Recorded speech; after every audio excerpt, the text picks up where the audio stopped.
Ассалаумағалейкум достар, бұл Қазақ Storytime. Біз бастаймыз. Қараөзектегі қарапайым күн. 1984 жылдың қоңыр күзі. Алматы облысының шетіндегі тау бөктеріне жайғасқан Қараөзек ауылы әдеттегідей мамыражай тіршілігін кешіп жатқан.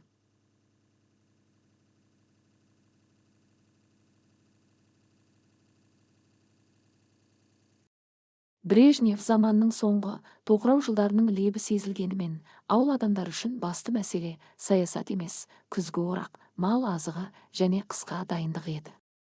Ауылдың шетіндегі ескі, бірақ мұнтаздай таза ақ үйдің алдында жасы 70-тен асқан Зере әжей отырған. Оның көзі су қараңғы болып қалғалы біраз жыл болған. Жарық пен қараңғыны ғана айырады, бірақ құлағы мен сезімталдығы сондай, көшенің арғы басындағы дыбысты еститін. Зере әжейдің бүкіл өмірі күтумен өткен ғұмыр еді. 1941 жылы оның жары, ауылдың ең сымбатты жігіті Қайсар майданға аттанған. 1942 жылы қыста қара қағаз келген. Қатардағы жауынгер Қайсар Ахметов Мәскеу түбіндегі шайқаста ерлікпен қаза тапты. Жерленген жері бауырластар зираты 4. Бүкіл ауыл жылаған. Зеренің құрсағында 6 айлық нәресте қалған еді. Ол ұлына Ержан деп ат қойды. Жарының сүйегі келмесе де, ауыл ақсақалдары жиналып, Қайсардың киімдерін жерлеп, жаназасын шығарған. Содан бері 43 жыл өтті. Зере қайта тұрмысқа шықпады. Ол Қайсарым өлген жоқ, жүрегім сезеді деп, ұзақ жылдар бойы есікке телмірумен болды. Бірақ уақыт емші. Емдемесе де көндіреді. Соңғы 10 жылда ол үмітін үзіп, тек ұлы Ержан мен немерелерінің тілеуін тілеп отырған. Автобустан түскен жолаушы. Түскі уақыт. Аудан орталығынан келетін ескі пас автобусы ауылдың аялдамасына келіп тоқтады. Шаңдатып келіп тоқтаған автобустан бірақ жолаушы түсті. Бұл ұзын бойлы, бірақ сәл бүкірейген, үстіне ескі сұр плащ киген, қолында ескі чемоданы бар қарт кісі еді. Оның жүзінде терең әжімдер, ал оң жақ бетінде ұзыннан ұзаққа созылған ескі тыртық бар. Оның көздері түпсіз тұңғиық, мұңға толы, бірақ оты өшпеген еді. Жолаушы автобус кеткенше орнынан қозғалмады. Ол ауылдың ауасын терең жұтты. Жусан иісі. Сиыр тезегінің иісі. Тандыр нанның иісі. Бұл иістер оның есінен 43 жыл бойы кетпеген еді. Түрмеде де, лагерде де, жат жерде де осы иіс оны тірі ұстап келген. Ол ақырын басып ауылдың орталық көшесіне қарай жүрді. Көшеде ойнап жүрген балалар бөтен шалға таңырқай қарады. «Ата, кімді іздедіңіз?» деп сұрады велосипед тепкен қара бала. Қарт тоқтады. Балаға күлімсіреп қарады. «Мен үйімді іздеп келемін, балам. Үйіңіз қайда?» Ескі теректің түбіндегі ақ үй. Зеренің үйі. Баланың көзі бақырайып кетті. «Зере әжейдің бе?» «Ол менің әжем ғой». «Сіз кімсіз?» Қарттың қолындағы чемоданы жерге түсіп кете жаздады. Ол дірілдеген қолымен баланың басынан сипағысы келді. Бірақ тартынды. «Сен Ержанның баласысың ба?» «Иә, әкем совхоз директоры». Қарттың көзінен бір тамшы жас ыршып түсті. «Бар, балам. Әжеңе айт. Қонақ келді де. Алыстан, өте алыстан. Кездесу». Зере әжей күйбең тіршілікпен аулада отырған. Күзгі алмаларды сұрыптап, қақ жасауға дайындап жатқан. Кенет қақпаның сықырлаған даусы естілді. Бұл дауыс. Зеренің жүрегі лоқ ете қалды. Бұл қақпаны ашқан адамның қимылы, аяқ алысы. Ол мұны 43 жыл бұрын естіген. Ауыр, бірақ нық басатын қадамдар. «Кім бұл?» деп сұрады Зере, орнынан тұруға ұмтылып. Көзі көрмесе де, ол ауаның өзгеріп кеткенін сезді. Қарт үнсіз тұрды. Ол 10 метр жерде өзінің сүйген жарына қартайған, шашы аппақ қудай болған, бірақ сол баяғы сүйкімді Зересіне қарап тұрды. «Зере», деді ол ақырын. Даусы қарлығыңқы, жат, бірақ сондай таныс. Зеренің қолындағы алма жерге түсіп кетті. Бұл кімнің дауысы? Ол жан-жағын қармалады. «Ержан, сен бе?» «Жоқ». Ержанның даусы емес. Қарт жақындады. Мен ғой, Зере, мен. Қайсармын, Зере селк етіп қалды. Ол тас мүсінге айналғандай болды. Қайсар. Ол мырс етіп күлді, бірақ бұл күлкі жылауға ұқсас еді. Қайсарым менің өлген. 43 жыл бұрын. Сен кімсің, мені мазақ еткен? Аруақпысың? Аруақ емеспін. Мен тірімін. Кешір мені, тым ұзақ жүрдім. Уәдемде тұрдым, Зере, ораламын деген едім ғой. Қарт Зеренің қолынан ұстады. Зеренің денесі ток соққандай дірілдеп кетті. Бұл қолдар. Бұл үлкен, сүйегі ірі, алақанында ескі күстен қалған іздері бар қолдар. Ол бұл қолдарды мың адамның ішінен танитын еді. Зеренің тізесі бүгіліп жерге құлай жаздады. Қайсар оны қағып алды. Құдайым-ау, Зеренің көзінен жас емес, нұр аққандай болды. Ол қолымен шалдың бетін сипады. Маңдайын, мұрнын, сосын оң жақ бетіндегі тыртықты.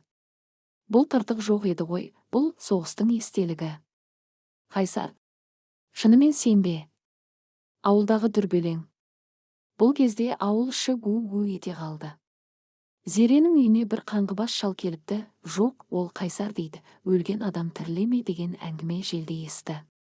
Совхоз кеңсесінде отырған Ержанға Қайсардың ұлы, қазір 43 жаста, ірі денелі, салмақты азамат, хабар жетті. Ержан аға, үйіңізге біреу келді. Өзін әкеңмін дейді. Ержанның қаны басына шапты. Ол өмір бойы әкесіз өсті, бірақ батырдың ұлы деген атпен мақтанып өскен еді. Әкесінің Мәскеу түбінде ерлікпен қаза тапқаны туралы құжат төрінде ілулі тұр. Қайдағы алаяқ? Ержан орнынан атып тұрып, уаз-ына мінді. Ержан үйге жеткенде аула толы адам еді. Көрші-қолаң туыстар жиналып қалыпты. Ортада ескі сәкіде анасы Зере бейтаныс бір шалдың иығына басын қойып, еңкілдеп жылап отыр. Ержан тобырды қақ жарып алға шықты. Не болып жатыр мұнда? Деп ақырды ол. Шал басын көтеріп Ержанға қарады. Ержан кілт тоқтады. Ол айнаға қарағандай болды. Шалдың түрі Ержанның қартайған бейнесі сияқты еді. Сол көз, сол мұрын, сол бой. Бірақ Ержанның жүрегіндегі күдік пен қызғаныш, анасын қорғау инстинкті басым түсті. Сен кімсің? Анама не істеп отырсың? Зере басын көтерді. Ержан, балам, келші бері. Бұл әкең. Әкең келді. Апа. Ержанның дауысы қатқыл шықты. Менің әкем 1941 жылы өлген. Бізде қара қағаз бар. Біз оған Құран бағыштағанбыз. Мынау кім, қайдан келген қаңғыбас? Қайсар. Шал орнынан тұрды. Ол ұлына мейірлене қарады. Ержан, сен туғанда мен сені бір-ақ рет иіскеп үлгергем.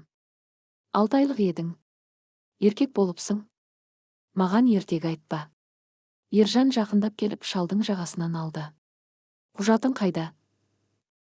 Қайдан келдің? Неге 43 жыл жоқсың? Егер тірі болсаң, неге хабарласпадың? Мен халық жауы болдым, балам. Тұтқынға түстім. Сосын лагер. Сіздерге зияным тимесін деп, өлімін деп хабарладым. Халық жауы? Ержан шегініп кетті. Бұл сөз 1984 жылыда әлі қорқынышты естілетін. Совхоз директор үшін халық жауының ұлы болу, мансабының құруы деген сөз. Өтірік айтасың. Сен алаяқсың. Құпия белгі. Қайсар терең күрсінді. Ол мұндай қабылдауға дайын еді. Ержан, сенбесең, анау алма ағашына қарашы. Ол ауланың түкпіріндегі кәрі, діңі қурап біткен алма ағашын нұсқады. Мен кетерде сол ағаштың түбіне, тамырының астына кішкентай темір қорап көмгем. Ішінде сенің кіндігің және біздің неке жүзігіміз бар. Соғысқа алып кетсем жоғалтам деп қорықтым. Егер сол қорап сол жерде болса, менің Қайсар екеніме сенесің бе? Жұрт сілтідей тынды. Зере әжей есіне түсіргендей болды. Иә. Ол айтқан еді. Жүзікті көміп кетем, келгенде тағып берем деген. Ержан күрек әкелдіруге бұйрық берді. Екі жігіт кәрі алманың түбін қаза бастады. Топырақ қатты.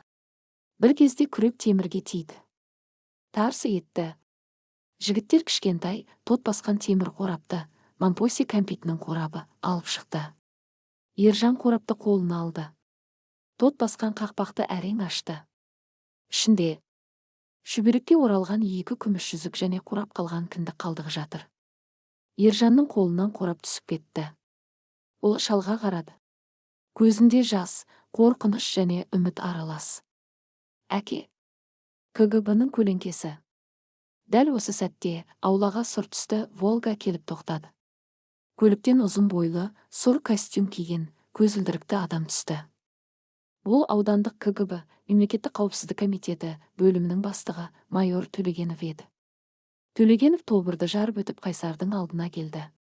Азамат Қайсар Ахметов, деді ол ресми, суық дауыспен. Қайсар басын изеді.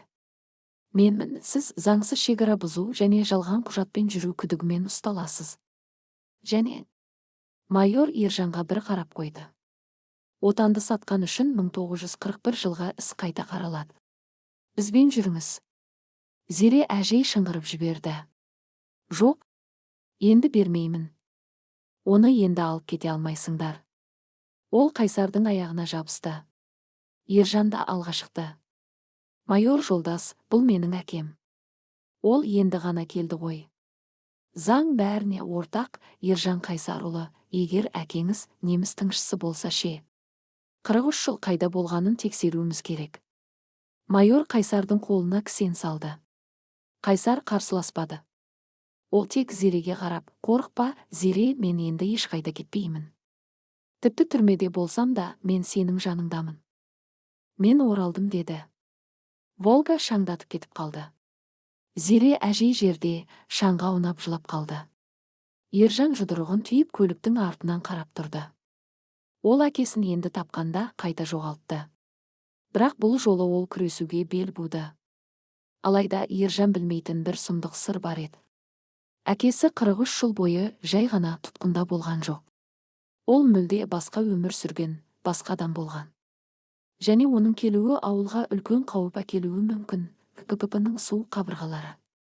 Аудан орталығындағы мемлекеттік қауіпсіздік комитетінің КГБ ғимараты сұр, ауыр бетоннан соғылған, терезелері торланған ғимарат еді. Бұл жерге кірген адамның қайтып шығуы екіталай деген түсінік халық санасында әбден қалыптасқан. Қайсарды жертөледегі тергеу изоляторына қамады. Камера тар, дымқыл, бір ғана темір керебет пен кішкентай үстел бар. Қайсар керебетке отырды. Ол қорыққан жоқ. Ол 43 жыл бойы бұдан да жаман жерлерді көрген. Неміс концлагерінің бетон еденінде, Францияның шахталарында, Италияның партизандық жертөлелерінде түнеген. Бұл жер оған шипажай сияқты көрінді. Тек бір ғана нәрсе жанын жегідей жеді, Зеренің жылаған дауысы. Және ұлы Ержанның жиіркенішті қарасы. Мен оларға бақыт емес, қасірет әкелдім бе деген ой оны мазалады. Түн ортасы ауғанда темір есік ашылды. Ахметов, тергеуге, деп бұйырды қарауыл. Майор Төлегеновтың күдігі. Майор Төлегенов кабинетінде темекісін будақтатып отырды. Үстел үстінде Қайсардың 1941 жылға ескісі және жаңадан ашылған папка жатыр. Қайсарды кіргізді. Отырыңыз, Азамат Ахметов, немесе Гер Ахметов десем дұрыс па? Қайсар үндемеді. Тік отырды. Сонымен 1941 жылы желтоқсанда Мәскеу түбіндегі ұрыста із-түзсіз жоғалыпсыз. Кейін өлді деп хабарланған. Бірақ сіз 43 жылдан кейін 1984 жылы ешқандай құжатсыз, шетелден, сіздің киіміңіз бен чемоданыңызда. Сұрақ, сіз қайда болдыңыз? Және кім сізді жіберді? Қайсар баяу, сабырлы дауыспен сөйледі. Мені ешкім жіберген жоқ. Мен үйіме қайттым. Үйіңізге? Төлегенов мысқылдады. Сатқындардың үйі түрме. Ашығын айтыңыз. Сіз неміс тұтқынына түстіңіз бе? Власов армиясында болдыңыз ба? Әлде Америка тыңшысыз ба? Мен тұтқынға түстім. 1941 жылы 5 желтоқсанда. Біздің окопқа снаряд түсті. Мен ес-түссіз қалдым. Оянсам немістер сүйреп барады екен. Неге қашпадыңыз? Неге өлмедіңіз? Совет солдаттары берілгенше өлгенді артық көретін. Өлу оңай, майор Жолдас. Тірі қалып тозақтан өту қиын. Мені Польшадағы лагерге айдады. Сосын Германияға, сосын Францияға. Майор селк етті. Онда не істедіңіз? Көмір қаздым. Шахтада 1944 жылы қашып шықтым. Француз қарсыласу қозғалысына макизарларға қосылдым. Төлегенов үстелді жұдырығымен ұрды. Ертегі. Егер сіз партизан болсаңыз, соғыс біткенде неге елге қайтпадыңыз? 1945 жылы. Қайсар төмен қарады. Бұл оның ең ауыр жарасы еді. Мен қайтқым келді. Бірақ бізді тұтқыннан босағандарды қайтадан Сібірге айдайтынын естідім. Мен қорықтым. Өзім үшін емес. Зере мен ұлым үшін. Халық жауының отбасы болу оларға өліммен тең еді. Мен оларға өлді деген қағаз бар екенін білдім. Өлі қаһарманның әйелі болу, тірі сатқынның әйелі болудан артық деп шештім. Ержанның арпалысы. Сол түні Ержан ұйықтамады. Ол аудан орталығындағы қонақ үйде жатты. Ертеңіне таңертең ол аудандық партия комитетінің бірінші хатшысына кірді. Хатшы Ержанның ескі танысы еді. Сәке, көмектес. Әкемді босат. Ол қарт адам. Егер кінәсі болса, үйқамаққа шығарсын. Хатшы басын шайқады. Ержан, бауырым. Бұл кім? Менің билігім жүрмейді. Оның үстіне әкеңнің ісі өте күмәнді. Оны шетел тыңшысы деп жатыр. Егер бұл рас болса, сенің де карьераң күйеді. Совхоз директорлығын ұмыт. Партия билетіңді дайындай бер. Ержанның іші мұздап кетті. Ол мансабын ойлады ма? Әлде әкесін бе? Ол ауруханаға таныс дәрігерге барды. Маған анықтама керек. Әкемнің жүрегі ауырады деп. Дәрігер досы оған мүсіркей қарады. Ержан, сен түсінбей жүрсің. Төлегенов маған хабарласты. Әкеңді бүгін медициналық сараптамадан өткізеді. Егер оның денесінен арнайы белгілер табылса, оны Мәскеуге алып кетеді. Денедегі таңбалар. Түскі уақыт. КГБ-ның медициналық бөлмесі. Қайсарды шешіндірді. Дәрігер мен майор Төлегенов оның денесіне қарап, тілдерін жұтып қоя жаздады. Бұл тән емес, бұл карта еді. Азап картасы. Арқасы тұтастай қамшы мен темір шыбықтың ізі. Оң жақ қабырғасы сынған, дұрыс бітпеген. Сол аяғында оқ тиген ескі орын. Бірақ ең қорқыныштысы оның сол қолының білегіндегі татуировка еді. Бұл кәдімгі түрме татуировкасы емес. Бұл көк сиямен жазылған сан 4489. Және оның астында кішкентай, әрең көрінетін қызыл жұлдызша. Төлегенов жақындап келді. Бұл не? Лагер нөмірі. Бухенвальд ал жұлдыз. Бұл бүлікші. Мені өлім камерасына жапқанда осылай белгілеген. Газ камерасына кететіндердің тізімі. Сіз газ камерасынан қалай аман қалдыңыз? Қайсар дәрігерге қарады. Менің қаным неміс офицерлеріне донор болуға жарады. Мені тірі қалдырды, бірақ күн сайын қан алды. Мен тірі өліп болдым. Төлегенов үнсіз қалды. Ол қатал чекист болса да, мына көрініс оның жүрегіне шаншудай қадалды. Алдында тұрған адам сатқынға ұқсамайды. Ол азап шеккен құрбан. Бірақ майордың қолында Мәскеуден келген жедел хат бар еді. Азамат Ахметов Қайсарды қатаң бақылауға ал. Ол 1944 жылы Франциядағы кеңес тұтқындарының азаттық легионын басқарған болуы мүмкін.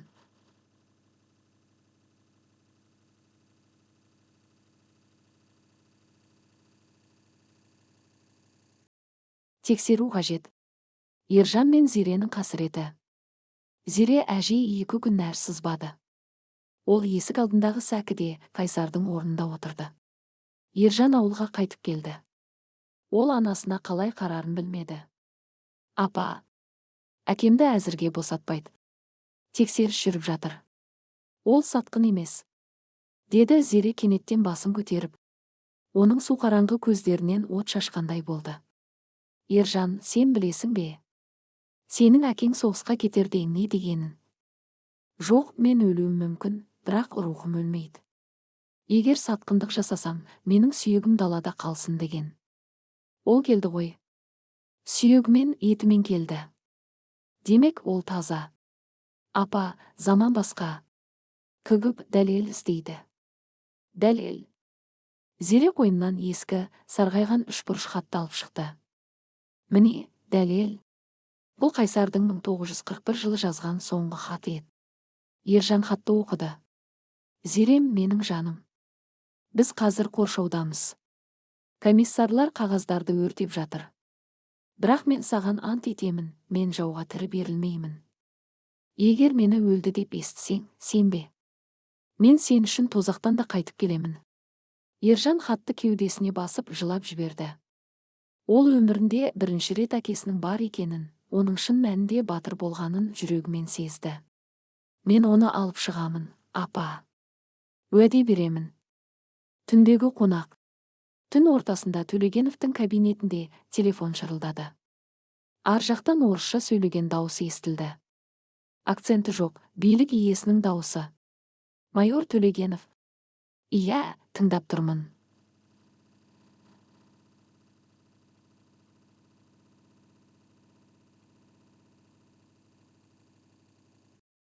Мен генерал-лейтенант Волковпын, Мәскеуден, Ахметов ісі бойынша. Болат, жолдас генерал. Біз оны тергеп жатырмыз. Тергеуді тоқтатыңыз. Оған тиісуге болмайды. Төлегенов таңғалды. Неге? Ол тыңшы ма? Жоқ, ол біздің адам. Ол Францияда жүргенде біздің сыртқы барлауға құнды мәліметтер беріп тұрған. Бірақ оның есімі құпия сақталуы керек еді. Оның тірі екенін ешкім білмеуі керек. Оны дереу босатыңыз. Бірақ ауылдан шығуға тыйым салыңыз. Ол туралы ақпараттар алмасын. Телефон тұтқасы қойылды. Төлегенов маңдайындағы терін сүртті. Бұл шалжай ғана тұтқын емес екен. Ол үлкен ойынның фигурасы. Бірақ Төлегенов білмейтін бір нәрсе бар еді. Қайсардың чемоданында киімдердің астарына тігілген кішкентай микропленка бар болатын.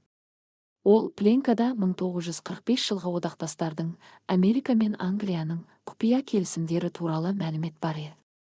Қайсар оны 40 жыл бойы сақтап келген. Не үшін? Оны кімге бермекші? Бостандыққа шығу. Майор Төлегенов Қайсардың алдына бір жапырақ қағаз бен қалам қойды. Қол қойыңыз. Ешқайда кетпеу туралы қолхат. Сіз ауылдан аттап баса алмайсыз. Күн сайын учаскелік милиционерге белгіленіп тұрасыз. Қайсар үнсіз қол қойды. Және Төлегенов оның көзіне тік қарады. Мәскеу сізді неге қорғап жатқанын білмеймін, Ахметов жолдас. Бірақ менің көзім сізде болады. Егер бір қате қадам жасасаңыз, генерал Волков та сізді құтқара алмайды. Менің қателігім 1941 жылы өлмегенім шығар, майор. Басқа күнәм жоқ. Есік алдында Ержан күтіп тұр еді. Ол әкесін көргенде бірден құшақтауға бата алмай қысылып қалды. Үйге қайттық па, әке? Деді ол әке деген сөзді алғаш рет айтып тұрғандай бір түрлі дыбыспен. Қайттық, балам. Зере күтіп қалды ғой. УАЗ машинасы ауылға қарай зымырады. Жол бойы екеуі үнсіз келді. Ержан рөлді қысып ұстап отыр. Оның ішінде сұрақ көп, бірақ сұрауға батпай. Қайсар терезеден далаға қарап келеді. 43 жыл бұрын ол осы жолмен соғысқа кетіп бара жатқанда бұл жерлер жалаңаш дала еді. Қазір ағаштар өсіпті, жаңа үйлер түсіпті. Өмір тоқтамапты. Әке мен баланың сыры. Кешкісін қонақтар тараған соң ауыл адамдары Қайсарды көруге ағылып келген еді. Үй іші тынышталды. Зере әжей төрде Қайсардың жанында отыр. Ол жарының қолынан жібергісі келмейді, ұстап отырып ұйықтап кеткендей. Ержан дастархан басында шай құйып отырды. Әке, деді ол ақыры шыдай алмай. Маған шындықты айтшы. Неге 1945 жылы келмедің? Неге бізге хабарласпадың? Қайсар күрсінді. Ол осы сұрақты күткен еді. Ержан, балам, 1945 жылы мен Францияда едім. Бізді тұтқыннан босағандарды одаққа қайтара бастады. Бірақ мен көрдім менің достарымды, кеше ғана неміспен соғысқан партизандарды вагондарға тиеп, тікелей Сібірге ГУЛАГ қайдап жатты. Сталин үшін тұтқынға түскен адам сатқын болатын.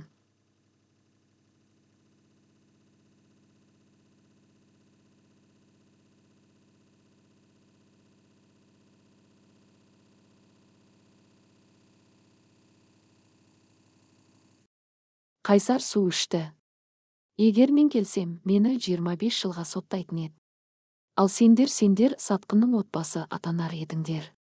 Зерені жұмыстан шығарар еді. Сені мектепте шұқып оқуға түсірмес еді. Сендер аштан өлер едіңдер. Ержан үнсіз тыңдап отыр. Ал қара қағаз келген соң, сендер батырдың отбасы болдыңдар. Үкімет зейнетақы төледі. Сен оқыдың, адам болдың, бастық болдың.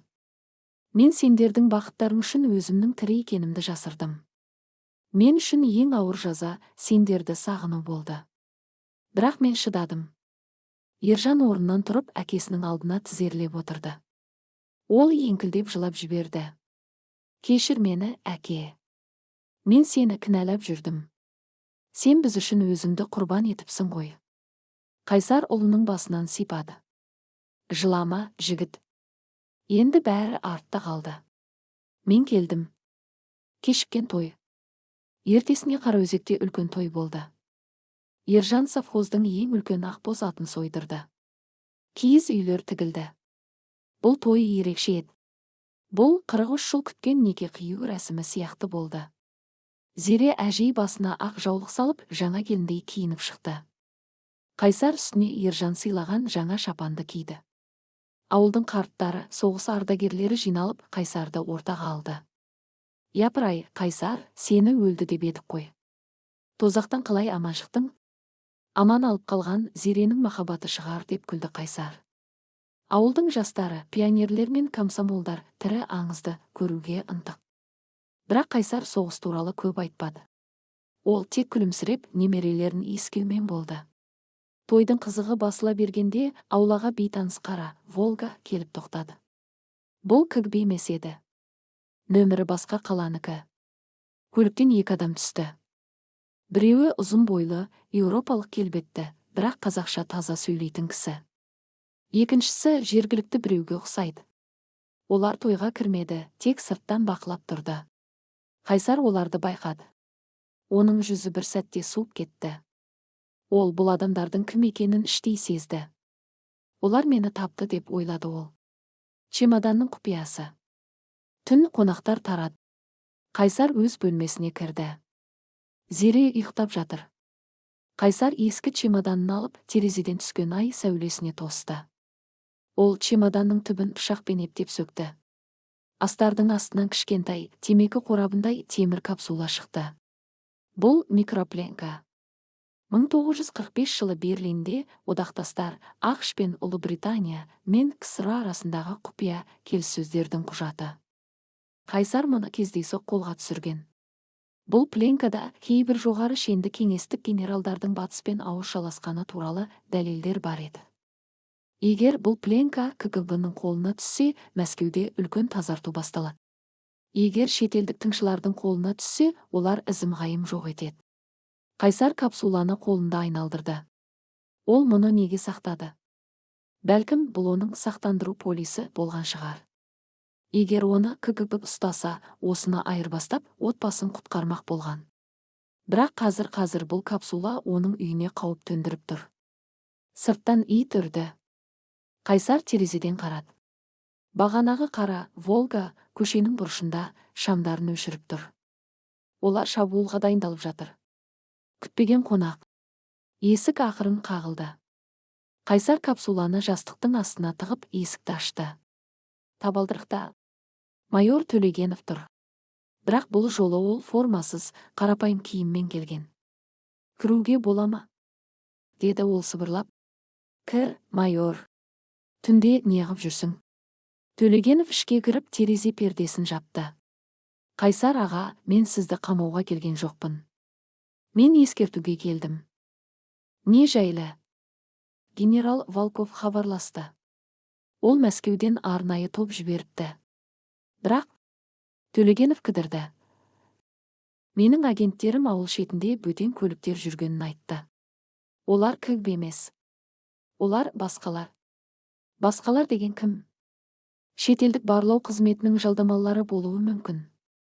Немесе ескі достарыңыз. Сіз не алып келдіңіз, аға?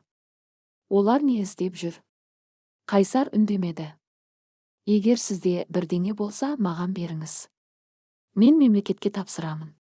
Әйтпесе олар үйіңізге кіреді. Зере апаға, Ержанға зияны тиеді. Қайсар Төлегеновке қарады. Бұл жас майордың көзінде шын ниет бар сияқты. Бірақ Қайсар 43 жыл бойы ешкімге сенбеуді үйренген.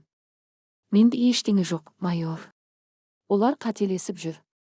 Төлегенов басын шайқады. Жарайды, мен үйіңіздің сыртына пост қоямын. Бірақ сақ болыңыз. Бұл ойын менің де, сіздің де бойымыздан биік сияқты. Төлегенов кетіп қалды. Қайсар түсінді, қақпан жабылды. Бір жағында КГБ, екінші жағында белгісіз жаулар. Ал ортада оның отбасы. Ол бір шешімге келуі керек еді. Пленканы жою керек пе? Әлде оны пайдаланып, жауларды бір-біріне айдап салу керек пе? Құпия орын.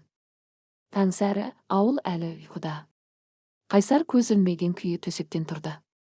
Ол білетін, жаулар ұзақ күтпейді. Олар чемоданды іздейді. Егер оны таппаса, үйді асты үстіне шығарады, Зерені қорқытады, немерелеріне тиіседі. Пленканы үйде сақтауға болмайды. Қайсар ескі қораға кірді. Мұнда Ержанның ескі ертұрмандары, ат әбзелдері және балалардың сынған велосипедтер жатқан. Бұрышта шаң басып қалған ескі зеңгер тігін машинасы тұр еді. Бұл машинаны Зере соғыс кезінде киім тігіп, нанға айырбастап Ержанды асыраған. Қайсар машинаның астыңғы жағын, май құятын тетігін бұрап ашты. Іші майлы, кір. Ол капсуланы майланған шүберекке орап, сол қуысқа тығып жіберді де бұранданы қайта бекітті. Сыртынан қараған адамға ешкім де ескі, тот басқан машинаның ішінде мемлекеттік құпия жатыр деп ойламас еді. Ол сыртқа шыққанда Ержанның үлкен ұлы 10 жасар Болат жүгіріп шықты. Ата, таңертең не істеп жүрсіз? Қайсар немересінің басынан сипат. Ештеңе, балам. Ескі заттарды қарап. Болат, маған уәде берші. Қандай? Егер ауылға бөтен адамдар келсе, олармен сөйлеспе. Және мына қораға, әжеңнің тігін машинасына ешкімді жолатпа. Бұл біздің құпиямыз болсын. Болат атасының түрі салмақты екенін көріп, басын изеді. Құп Болат, ата. Мен партизан сияқтымын ба? Иә, балам. Сен менің кішкентай партизанымсың. Геологтардың келуі. Түске қарай ауылға 2 УАЗ және 1 жүк көлігі кірді. Көліктердің сыртында геологиялық барлау деген жазу бар. Олар ауылдың шетіне, өзен жағасына шатыр тікті. Ауыл адамдары аң-таң. Бұлар кім? Алтын іздейді дейді. Жоқ, уран іздейді екен. Ержан совхоз директоры ретінде оларға барды. Жігіттер, кімнің рұқсатымен келдіңіздер? Менің егістігімді таптамаңдар. Топ басшысы жирен шашты, көзілдірікті, орысша сөйлейтін жігіт құжат көрсетті. Біз министрліктен, біз жолдас директор. Карта түсіріп жүрміз. 1-2 күн боламыз. Құжаттары түгел сияқты. Ержан күдіктенсе де амалсыз рұқсат берді. Бірақ Қайсар алданбады. Ол ауладан дүрбімен қарап отырды. Геологтардың жүріс-тұрысы бөлек. Олар тас жинамайды, топырақ қазбайды. Олардың қолдарындағы антенналар ауылға, әсіресе Қайсардың үйіне қаратылған. Және олардың арасында бағанағы тойда сырттан қарап тұрған 2 адам жүр. Олар байланыс орнатып жатыр. Түнде келеді деп түйді Қайсар. Мектеп жанындағы кездесу. Түс қайта. Болат мектептен қайтып келе жатқан. Жол шетінде геологтардың көлігі тоқтады. Жирен шашты жігіт терезеден басын шығарды. Ей, балақай. Бері келші. Болат тоқтады. Саған шетелдік сағыз керек пе? Дональд Дак. 1984 жылы ауыл баласы үшін шетелдік сағыз алтынмен тең еді. Болат жақындады. Ала ғой. Сен Қайсар атаның немересісің бе? Иә, атаң шетелден келді ғой. Ол саған қызық заттар әкелген шығар. Үлкен чемоданмен келді деседі. Болат кідірді. Атасының бөтен адамдармен сөйлеспе дегені есіне түсті. Жоқ, ештеңе әкелген жоқ. Ойланшы, мүмкін кішкентай темір қорап шығар. Егер тауып берсең, мен саған мына дүрбіні берем. Жігіт жылтыраған әскери дүрбіні көрсетті.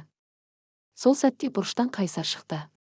Ол қолындағы таяғын, шын мәнінде ішіне қорғасын құйылған ауыр таяқ қысып ұстаған. Болат, үйге бар, деп ақырды ол. Дауысы жер жарды. Болат қорқып кетіп тұра қашты. Қайсар көлікке жақындады. Балаға жоламаңдар. Жирен шашты жігіт күлді. О, қарт батыр. Біз жай ғана сөйлесіп тұрмыз. Неге сонша ашулысыз, Гер Ахметов? Мен сендердің кім екендеріңді білемін. Ендеше біздің не істеп жүргенімізді де білесіз. Оны беріңіз. Және біз кетеміз. Ешкім зардап шекпейді. Менде ештеңе жоқ. Бар, біз білеміз. Түнге дейін уақыт береміз. Әйтпесе, немереңіз мектептен қайтпай қалуы мүмкін. Көлік шаңдатып кетіп қалды. Қайсардың жүрегі қысылып кетті. Олар соғыс жариялады. Енді шегінер жол жоқ. Зеренің түсі. Кешке үй іші тыныш емес еді. Зере әжей мазасызданып бөлмеде арлы-берлі жүрді. Қайсар, бір жамандық келе жатыр, деді ол. Не болды, Зере? Мен түс көрдім.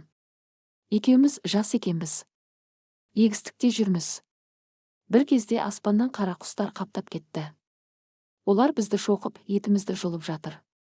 Сен қолыңа орақ алып, олармен соғысып жатырсың. Қайсар Зерені құшақтады. Қорықпа, ол жай түс. Мен сені ешкімге бермеймін. Бірақ Қайсар білетін, бұл түс емес, аян. Зеренің сезімталдығы алдамайды. Ол Ержанды шақырды. Балам, бүгін түнде Болатпен келінді, анаңды алып, көрші ауылға, нағашыларыңа бар. Неге, әке? Тыныштық па? Тыныштық емес. Геологтар жау. Олар түнде келеді. Мен милиция шақырам. Милиция көмектесе алмайды. Олар кәсіби мамандар. Ержан, сөзді көбейтпе. Мен айтқанды істе. Отбасын қорғау еркектің міндеті. Ержан әкесінің көзінен бұрын соңды көрмеген суық ұшқынды көрді. Бұл қарт адамның көзі емес, жыртқыштың көзі еді. Ержан отбасын алып кетті.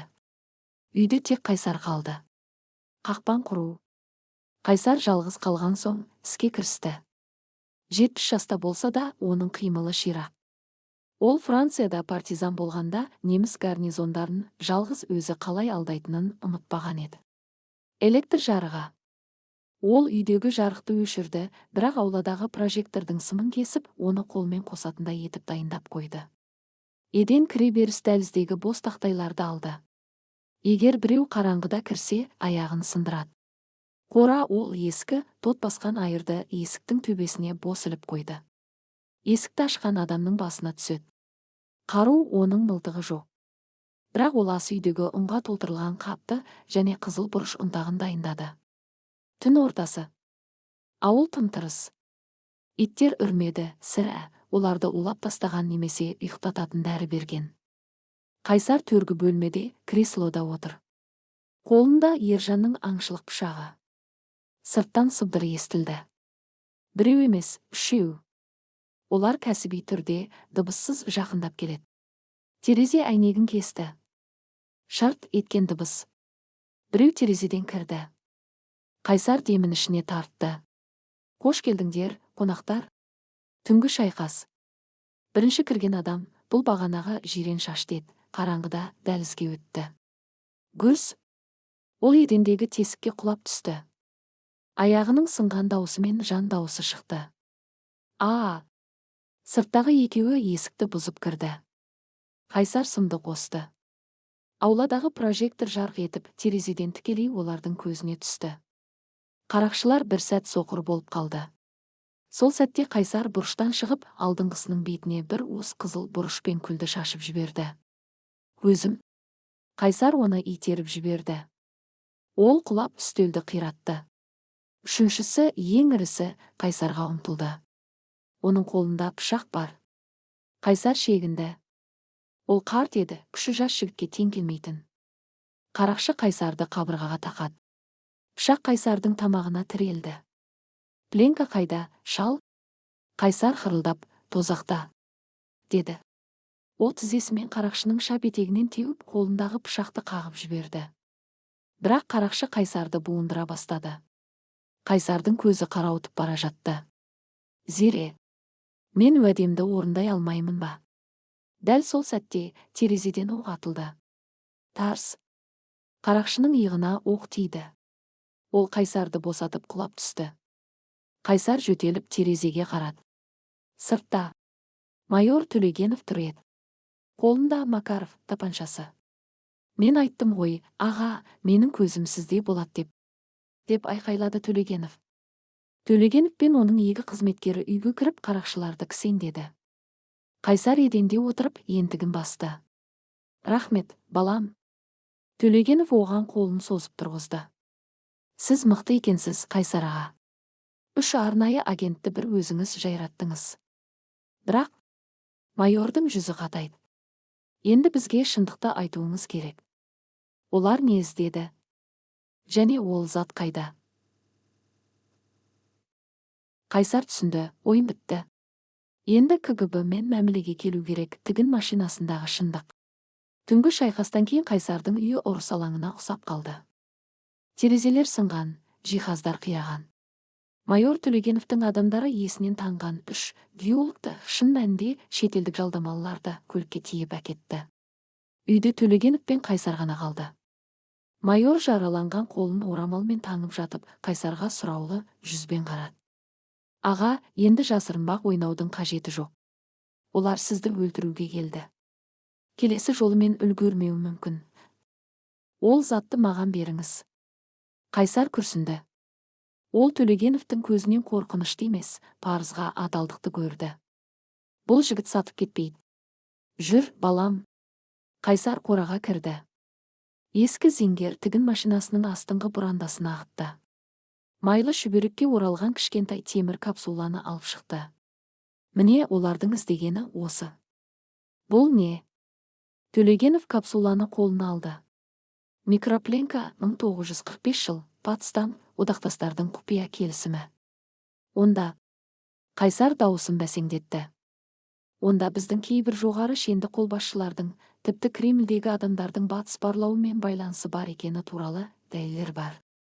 Төлегеновтың қолы дірілдеп кетті. Сіз мұны 40 жыл бойы қалай сақтадыңыз? Мен мұны сақтандыру үшін емес, әділдік үшін сақтадым. Бірақ қазір түсіндім, бұл пленка менің отбасымды жоюы мүмкін. Мұны ал, майор. Бірақ бір шартым бар. Қандай? Бұл пленка Мәскеуге, тура Андроповтың немесе Черненконың үстеліне жетуі керек. Егер бұл сатқындардың қолына түссе, бәріміз өлеміз. Зеренің жүрегі. Таң атты. Ержан отбасымен көрші ауылдан қайтып келді. Үйдің сиқын көріп, Ержанның төбе шашы тік тұрды. Әке, амансың ба? Қайсар аулада сынған терезені жөндеп жатқан. Аманмын, балам. Бәрі бітті. Бірақ бәрі бітпегені. Көліктен түскен Зере әжей үйінің қирағанын, ауладағы қан ізін сезді, иісінен. Оның әлсіз жүрегі бұған шыдамады. Қайсар, деп сыбырлады, ол да иесінен танып құлады. Апа, Ержан мен келіні жүгіріп барды. Қайсар қолындағы балғаны тастай салып Зереге ұмтылды. Зере, көзіңді аш. Зере дем алмайды. Жүзі бозарып кеткен. Жедел жәрдем келгенше Қайсар Зеренің қолын уғалап жасанды тыныс берді. Өлме, Зере. Мен келдім ғой. Енді тастап кетпе. Аудандық аурухана. Реанимация, дәрігерлер Зерені алып кетті. Қайсар, Ержан және Болат дәлізде қалды. Қайсар қабырғаға сүйеніп жерге отыра кетті. Ол соғыста талай өлімді көрген. Бірақ дәл қазіргідей қорқыныш сезініп көрмеген. Ержан әкесінің қасына келді. Әке, бұл адамдар кім? Неге біздің соңымызға түсті? Қайсар ұлына қарады. Енді жасыратын ештеңе жоқ еді. Олар менің өткенім, балам. Менің қателігім. Мен сендерді қорғаймын деп ойладым, бірақ қауіпті өзім алып келдім. Мәскеуден келген генерал. Түс қайта аурухананың алдына қара түсті 3 Волга және бір әскери УАЗ келіп тоқтады. Көліктен иығында генерал-лейтенант шені бар, шашы бурыл, суық жүзді адам түсті. Оның жанында Мәскеуден келген 2 офицер және майор Төлегенов бар. Бұл генерал Волков еді. Ол тікелей ауруханаға кірді. Дәліздегі адамдар генералдың сұрынан қорқып екіге айырылды. Волков Қайсардың алдына келіп тоқтады. Екеуі бір-біріне ұзақ қарады. Ескі таныстар сияқты. Ахметов, деді Волков орысша. Сен әлі тірі екенсің. Бухенвальдтан кейін, Франциядан кейін тірімін, генерал. Сен де қартайыпсың. Зат қайда? Волков бірден іске көшті. Қайсар Төлегеновке қарады. Майор алға шығып қалтасынан капсуланы шығарды. Міне, жолдас генерал. Зат менде. Волков қолын созды. Төлегенов кідірді. Жолдас генерал, бұл зат протокол бойынша тіркелуі керек. Мұнда мемлекеттік маңызы бар ақпарат, майор. Волковтың дауысы қатты шықты. Мен сенің тікелей бастығыңның бастығымын. Протокол менмін. Бер әкел. Төлегенов амалсыз капсуланы генералдың қолына ұстатты. Волков капсуланы ашып, ішіндегі пленканы жарыққа тосып қарады. Оның жүзінде жеңілдеу белгісі пайда болды. Жақсы, өте жақсы. Сосын ол Қайсарға бұрылды. Сен білесің бе, Қайсар? Бұл пленка үшін талай адам басын бәйгеге тіккен. Сен мұны неге 1945-те бермедің? Өйткені сендерге сенбедім, Волков, сендер мені Сібірге айдайтын едіңдер. Рас, деді Волков күлімсіреп. Айдайтын едік. Бірақ қазір заман басқа. Сен бізге үлкен қызмет көрсеттің. Бұл пленкадағы адамдар, олар қазір билікте отыр. Егер бұл ақпарат жария болса, КСРО-да төңкеріс болар еді. Біз мұны мұрағатқа жібереміз. Қауіпті бұйрық. Волков капсуланы қалтасына салды. Сосын жанындағы офицерге белгі берді. Жақсы, мәселе шешілді. Енді куәгерлер мәселесі. Қайсардың жүрегі су ете қалды. Волков, деді ол орнынан тұрып. Біз келіскенбіз. Сен пленканы аласың, менің отбасыма тиіспейсің. Мен отбасына тиіспеймін, деді Волков сабырмен. Бірақ сен тым көп білесің, Қайсар, және сенің ұлың да, мына майор да бұл іске араласып қойды. Волков Төлегеновке қарады. Майор Төлегенов, сіз қызметте жоғарылайсыз. Мәскеуге ауысасыз. Бірақ бір шартпен, бұл іс туралы мәңгілікке ұмытасыз. Ешқандай протокол болған жоқ. Ешқандай пленка болған жоқ. Түсінікті ме? Төлегенов тістеніп тұрып, түсінікті, жолдас генерал, деді. Ал Ахметов. Волков Қайсарға жақындады. Сен ресми түрде 1941 жылы өлгенсің. Сол күйі қаласың. Біз саған жаңа құжат жасаймыз. Бірақ сен ауылдан шықпайсың. Ешқайда жазбайсың. Ешкімге сұхбат бермейсің. Егер аузыңнан бір сөз шықса, ол реанимация есігін нұсқады. Зере апаңның емі тоқтайды. Ұлың жұмыстан қуылады. Түсіндің бе?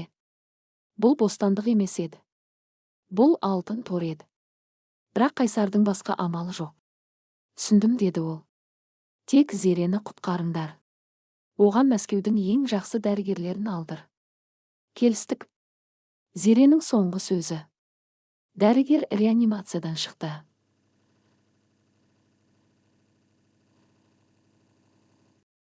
Туыстары кім? Науқас есін жиды. Бірақ уақыт аз. Қайсар палатаға жүгіріп кірді. Зере аппақ төсекте жатыр. Оның жүзінде қан жоқ, бірақ тыныш. Қайсар оның қолын ұстады. Зере көзін ашты. Қайсар, сен кетпедің бе? Жоқ, жаным. Мен осындамын. Генерал келді. Олар бізге тиіспейді енді. Бәрі жақсы болады. Зере күлімсіреді. Мен білгенмін. Сенің келетініңді білгенмін. 43 жыл күттім ғой. Шаршадым, Қайсар, шаршама. Біз әлі өмір сүреміз. Немерелерімізді үйлендіреміз. Жоқ, менің міндетім бітті. Мен сені күттім. Сен келдің. Енді мен кете аламын. Аманат саған, Қайсар, Ержанға бас көз. Ол әлі бала. Зеренің қолы Қайсардың алақанынан сырғып түсті. Монитордағы сызық түзуленді. Зере. Қайсардың айқайы аурухананы жаңғырықтырды. Ол 43 жыл бойы осы сәтті Зеремен қауышуды армандады. Ол келді. Бірақ тағдыр оларға бірге болуға небәрі 3 күн ғана берді. Қайсар тізе бүгіп Зеренің қолын сүйіп үнсіз жылады. Есік алдында тұрған генерал Волков қалпағын шешіп басын иді. Тіпті оның тас жүрегі де бұл махаббат пен қасіреттің алдында езілгендей болды. Бос қабірдің жанындағы қоштасу. 1984 жылдың қарашасы. Қараөзек зираты. Ауыл шетіндегі ескі қорымда 2 төмпешік қатар тұр. Біреуі ескі, шөгіп кетқан, басында тот басқан темір жұлдызы бар қабір. Онда Ахметов Қайсар 1914-1941 деп жазылған. Бұл бос қабір. Кезінде ауыл адамдары Қайсардың киімдерін көмген жер. Екіншісі жап-жаңа, топырағы әлі кеппеген қабір. Онда Ахметова Зере 1918-1984 деген жазу бар. Қайсар қарт 2 қабірдің ортасында тұр. Оның үстінде Ержан әперген қара пальто, басында ескі бөрік. Жауған қар оның кірпіктеріне қонып иірмей жатыр. Ол 43 жыл бойы осы сәтті Зеремен кездесуді күтті. Кездесті, бірақ небәрі 3 күнге ғана. Зере, деп күбірледі Қайсар, сен мені күттің. Мен келдім. Енді сен кеттің. Біз қуаласпақ ойнаған балалар сияқты болдық қой. Ол қолындағы бір уыс топырақты Зеренің қабіріне салды. Сосын бұрылып өзінің есімі жазылған темір жұлдызға қарады. Мен тірімін, деп айқайлады ол кенеттен. Дауысы зират ішін жаңғырықтырды. Естесіңдер ме? Мен өлген жоқпын. Бірақ жауап ретінде тек суық жел гуілдеді. Ауыл адамдары алыста тұрып тірі әруаққа қорқа қарады. Қайсар енді олар үшін жай адам емес, тылсым күш иесі, тағдырдың тәлкегіне түскен бейбақ жан еді. Тыныш жылдар және генералдың сәлемі. Зерені жерлеген соң Қайсар тұйықталып кетті. Ол Ержанның үйінде тұрды, бірақ көбіне өз бөлмесінен шықпайтын. Ол қолына қалам алды. Ескі дәптерлерге ұзақ-ұзақ бірдеңелер жазатын болды. Бұл оның естеліктері еді. Бухенвальд, француз партизандары, сатқындық, махаббат. Бәрі қағазға түсті. Ержан әкесін мазаламады. Ол әкесінің кім екенін енді түсінгендей еді. Әкесі қылмыскер емес, құрбан. Жүйенің құрбаны. Арада уақыт өтті. 1985 жыл келді. Кеңес одағында билік ауысты. Михаил Горбачев келді. Қайта құру, перестройка басталды. Бір күні аудандық поштадан Ержанға сәлемдеме келді. Мәскеуден ішінде қымбат неміс дәрілері және қысқа хат бар. Қайсар Ахметовке. Уәде, Құдай сөзі. Сенің құпияң сақталды. Денсаулығыңды күт. Ол генерал Волков еді. Қайсар хатты оқып, пешке жағып жіберді. Олар мені ұмытпапты, деді ол мырс етіп. Пленка өз жұмысын істеп жатыр. Расымен де 1985-1986 жылдары Мәскеуде КГБ мен армия қатарында тазарту жұмыстары жүрді. Көптеген ескі генералдар зейнетке кетті немесе сотталды. Қайсардың 40 жыл сақтаған пленкасы Волковтың қолында үлкен қаруға айналған еді. Волков билікке жетті, бірақ Қайсарға тиіспеді. Бұл ұрылардың кодексіндей бірдеңе еді. 1986 жыл. Желтоқсан дауылы. 1986 жылдың қысы қатты болды. Қайсардың сүйікті немересі Болат мектеп бітіріп Алматыға оқуға түскен. Ол Қазгу-дің, қазіргі ға-зоу, филология факультетінде оқитын. Желтоқсан айының ортасы. Ауылдағы радиодан суық хабар тарады. Қазақстан Компартиясы орталық комитетінің бірінші хатшысы Дінмұхамед Қонаев қызметінен босатылды. Оның орнына Геннадий Колбин тағайындалды. Бұл хабар Қараөзекке жай түскендей әсер етті. Ауыл ақсақалдары күңкілдесіп қалды. қалай? Ел басқаратын қазақ қалмады ма? Ержан совхоз директоры ретінде үндемеуге тырысты, бірақ іштей қатты налыды. 17 желтоқсан. Таңертең Ержан жұмыстан бозарып келді. Әке, Алматыда жастар алаңға шығыпты. Қайсардың көзінен ұшқын атты. Не дейді? Көтеріліс пе? Иә, бейбіт шеру дейді. Бірақ әскер кіргізіп жатыр екен. Милиция жастарды ұрып соғып жатыр дейді. Болат қайда? Қайсар бірден немересін сұрады. Ержанның тілі күрмеліп қалды. Болат жатақханада болуы керек. Бірақ телефон тұтқасын көтермейді. Алматымен байланыс үзілді. Қарт партизанның жорығы. Түс қайта көрші ауылдан бір студент бала қашып келді. Ол қорқынышты хабар әкелді. Алаң қанға бойалды. Жастарды пірмен басып саперлі күрекпен ұрып жатыр. Болатты көрдім. Оны милиция ұстап алып кетті. Басы жарылған еді. Мұны естіген Ержан жерге отыра кетті. Құрыдық. Менің ұлым ұлтшыл. Енді мені де жұмыстан қуады, оны да соттайды. Ол партия билетін ойлап қорқыныштан дірілдеп отырды. Кеңестік жүйе оның санасын әбден улап тастаған еді. Бірақ Қайсар қорыққан жоқ. Ол орнынан тұрып сандығын ашты. Ішінен соғыс кезіндегі ескі, бірақ өткір фин пышағын алды. Еті қонышына тықты. Қалың пальтосын киді. Тұр, Ержан, деді ол бұйрық бере сөйлеп. Қайда? Алматыға, әке, сіз не айтып тұрсыз? Қала жабық. Посттар тұр. Бізді өткізбейді. Өткізеді қалай? Мен 43 жыл бұрын неміс қоршауынан шыққанмын. Кеңес постынан да өтемін. Баланы құтқару керек. Егер сен қорықсаң, көлікті бер. Өзім кетемін. Ержан әкесіне қарады. 72 жастағы шалдың бойындағы қайрат 40-тағы жігітте жоқ еді. Ержан намыстанып кетті.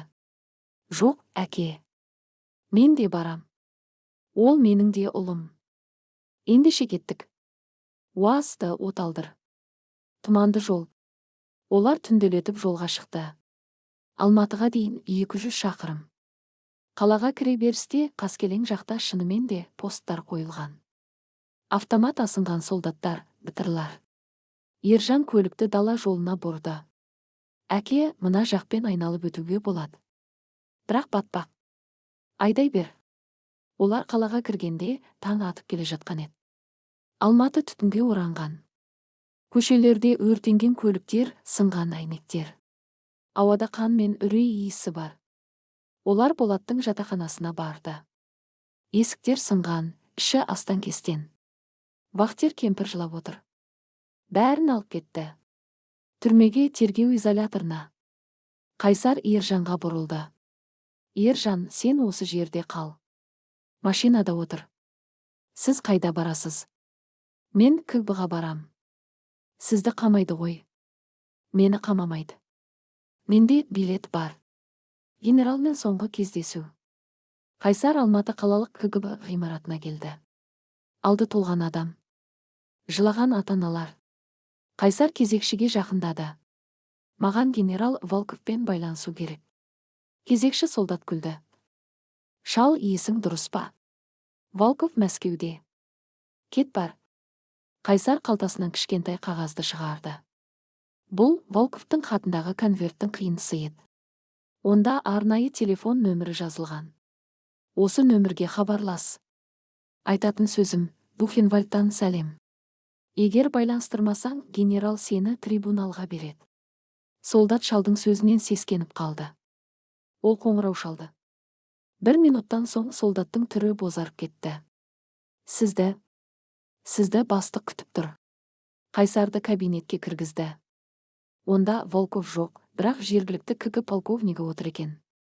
Волков жолдас телефонда, деді полковник трубканы ұсынып.